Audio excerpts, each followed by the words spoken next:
Hey guys, I'm going to give you a brief summary of graphing lines to hopefully help you out if you need a refresher again. So we're going to start with y equals mx plus b.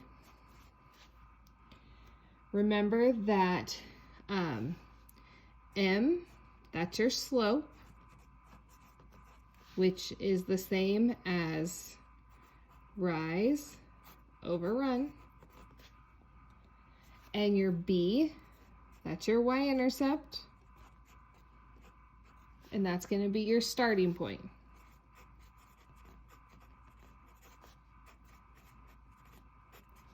All right, so number one,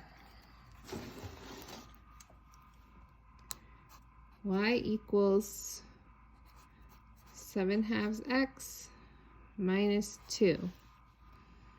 So I'm going to draw myself a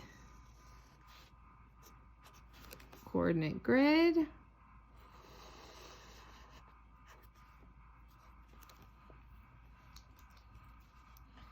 All right, so we're going to do our starting point is going to be this piece here. So that means we go on the y-intercept, the y-axis, because it's the y-intercept, we go -2. We put a dot there. Okay, this is my slope. It tells us how much to rise and run from our starting point. So my rise is 7. I'm going to go up 7. 1, 2, 3, 4, 5, 6, 7. My run is 2. 1, 2. There's my point. Okay, now I'm going to draw a line between them. And that's my line. Right? Okay, here's my next one. This one has a couple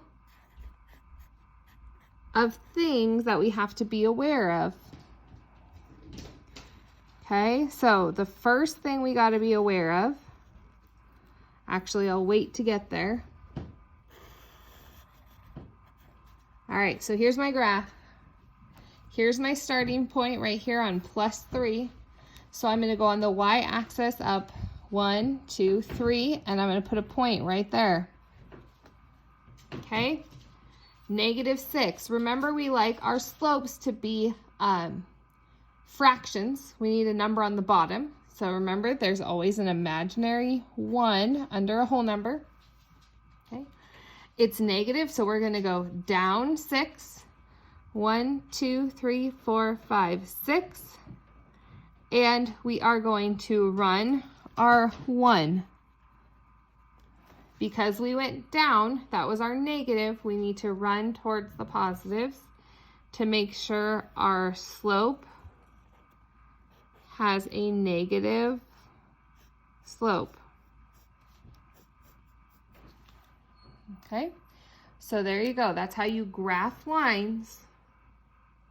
Make sure you remember this b, the one added on the end, that goes on the y-axis. And then you do your slope from that b point. Have fun.